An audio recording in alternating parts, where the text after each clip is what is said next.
penafian. Video ini adalah daripada hasil kajian sendiri. Tiada tanggungan jika melibatkan kerugian atau keuntungan. Assalamualaikum warahmatullahi wabarakatuh. Kepada tuan-tuan dan puan-puan yang berkelapangan, bolehlah join perkongsian mengenai candlestick, iaitu salah satu perkara paling penting di dalam technical analysis. Candlestick ni kalau ditranslate ke bahasa Melayu, kira maksud dia adalah batang lilin. So di dalam candlestick ni pelbagai analisis yang kita boleh buat untuk dapatkan gambaran pergerakan harga sesuatu kaunter. Okey, so hari ni aku nak kongsi sedikit lah perkongsian yang aku faham mengenai candlestick ni. So at least boleh jadi guide untuk korang lah yang berminat untuk mendalami ilmu candlestick. So benda ni adalah basic. So, jadi penerangan dalam keadaan ringkas dan padat. Okey, jom kita pergi. Pertama, okey, apakah itu candlestick? Candlestick ni merupakan tools paling penting, okey, di dalam penganalisaan carta. Okey. Apa dia maksud situ? Maknanya kita boleh tengok pergerakan harga itu sama ada uptrend, downtrend ataupun sideways. So pergerakan tu kita boleh tengok melalui kedudukan candlestick. Okey, itu yang pertama sekali. Untuk yang kedua, pergerakan harga yang kita boleh ukur dalam masa yang kita nak. Okey, contohnya candlestick ni akan mewakili setiap masa yang kita nak. Contoh 1 minit, 10 minit, 30 minit, 1 jam. Maksud di sini, okey, dia boleh pergi ke 1 hari, dia boleh pergi ke 1 minggu untuk satu batang candlestick ataupun 1 bulan. Okey, it depend pada kita punya setup untuk analyze carta saham. Okey. Jadi, contohnya satu batang itu akan mewakili satu batang akan mewakili adalah 1 hari. Okey, satu batang itu boleh mewakili untuk 30 minit. Satu batang candlestick itu boleh mewakili 1 jam. Okey.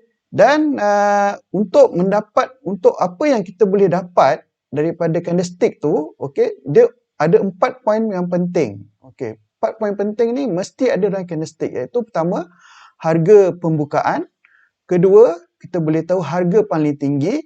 Ketiga, harga paling rendah.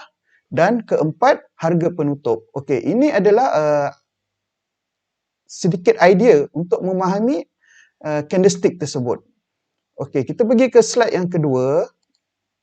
Okey, ini adalah gambaran untuk candlestick. Okey, kita boleh macam cakap tadi ada 4 poin. So kita boleh tahu pergerakan harga, kita boleh tahu di dalam, contoh kita ambil time frame untuk satu batang candlestick adalah 1 jam. Okey, dalam 1 jam itu, okey, transaction saham yang kita boleh nampak, okey, 4 poin ni pasti akan dah kita tahu. Okey, yang sebenarnya yang tadilah yang cakap tadi.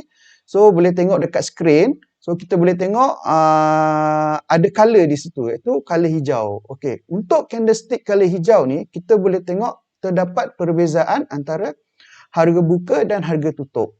Okey, harga buka maknanya lebih rendah daripada harga tutup. So secara general candlestick ini akan bertukar menjadi warna hijau.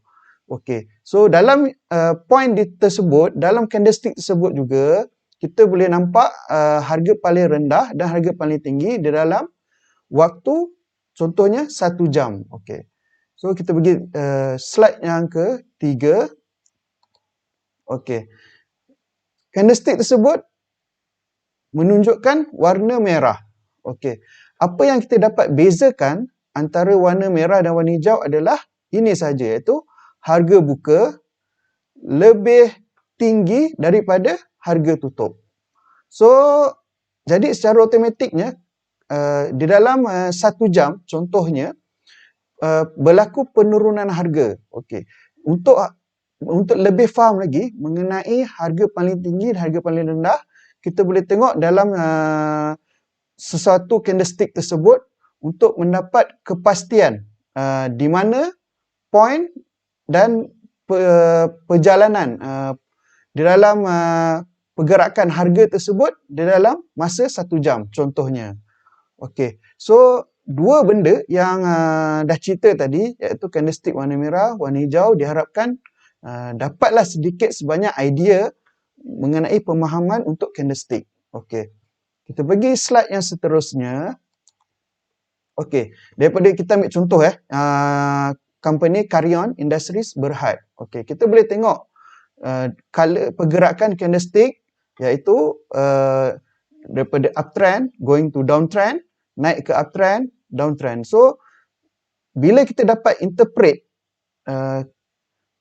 dan dapat membezakan kedudukan candlestick, okey, so at least kita dapat idea untuk lebih faham, lebih mendalam lagi untuk kita memasuki chart di dalam technical analysis itu tersebut.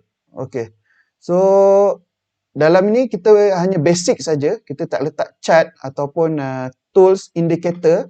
Jadi boleh tengoklah dia punya candlestick, pergerakan candlestick yang diambil selama 3 bulan. Okey. Jadi diharapkan sedikit penerangan ini dapat membantu korang semualah yang untuk faham mengenai apa itu candlestick. Okey. Dan kita ambil satu kata-kata daripada Nicholas Darvas, iaitu I believe in analysis and not forecasting. Okey.